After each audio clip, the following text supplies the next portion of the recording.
are neither too big nor too small. I've been listening to the Joe Rogan podcast. And he explained that the coronavirus pandemic has actually been caused by non-dairy ice cream. And that every time someone bites into a non-dairy ice cream, they eviscerate gramminous particles into the atmosphere. And a single Calippo can contain as much as 90 micrograms of those particles. Now, you're probably having a bit of difficulty visualizing that. And that's because he was out of his mind on hallucinogenic mushrooms. Yes! It reminded me of the kind of thing a robot would say if it wanted to take the piss out of humans. And a human would go, oh, okay, so. No. I don't want you thinking I'm paranoid, but I'm fairly sure my phone is trying to wind me up. I'll give you an example. Years ago, if you had a lot of mushrooms, you weren't sure of them, you go over to Terry there and you go, hi Terry, take a look at these, are these any good? And he'd go, yeah, that's alright, that's grand. See that one there? That's fucking poisonous. Well, now there's an app for that called Shrooms. That's how it works. Type in your name, type in your second name, type in your email address.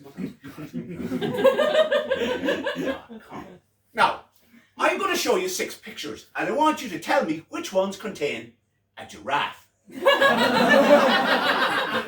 that was a human, you'd be thinking, if you can't spot a fucking giraffe, how are you going to identify mushrooms?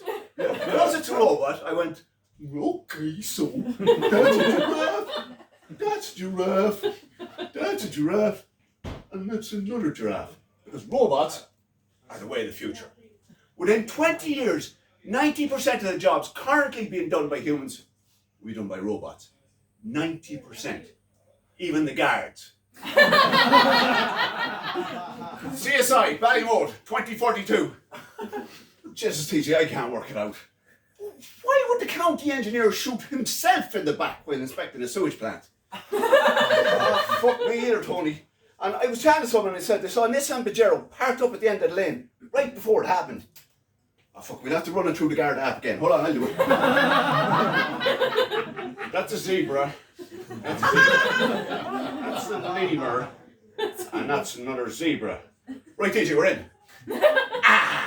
Detectives. Your feeble human minds cannot process data like a robot. Because if they could, you would realize that the victim had simply disguised himself as a jeep in order to steal excrement. He then changed back into human clothes and took himself by surprise with suicide. Case closed. Now, I'm going back to sleep. Jesus, TJ, that thing's fucking brilliant. Now, speaking of bullshit, has any of you done the Longford Marathon? No. Well, anyway, the organisers, they must be well connected because they've got Michael O'Leary to start it. Now, if you've never done a marathon, you should know the moments before the start are pretty tense. Don't care what level you're at, you've been building up for weeks. The tension is sky high, so you're... What you're waiting to hear is a siren, or a gunshot, or a whistle. What we heard was Michael O'Leary talking shite. I remember my first taste of business came from selling batteries out of the family shop. I often stay open till 10:30, sometimes 11 o'clock at night. And it was one of those nights that I first met Richard O'Gara, who at the time was the CEO of the European branch of Flightline's aircraft leasing. What the fuck is going on? Now, I don't know what the organisers were thinking, but the only way that could have worked would be if they got a rival dickhead, gave him a microphone and put him on the other side of the road. And it could have been like a sort of a rap battle or a battle rap, except with talking bollocks instead of rap. And I think it would have gone a little something like this. So I'm just going to hype it up for a little bit. Ladies and gentlemen, in the red corner from Mullingar, Michael O'Leary. And in the blue corner, all the way from up his own arse, businessman Denis O'Brien! Let's get ready to bullshit!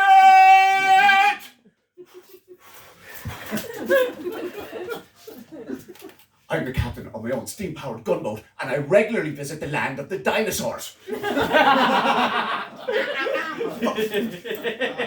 I invented gravity.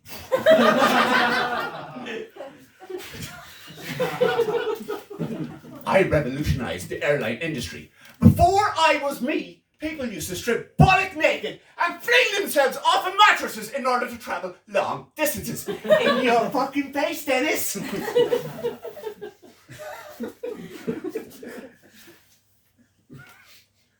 I was waiting for a bus at Kinnegad one night. It was very windy. And my head blew clean off my shoulders and rode all the way as far as the R361 turnoff from Monastrigan. And it took me 3 weeks to make it back to my lifeless torso. And the only way I had it moving was by wiggling my ears and rotating my jawbone. I'm not done yet.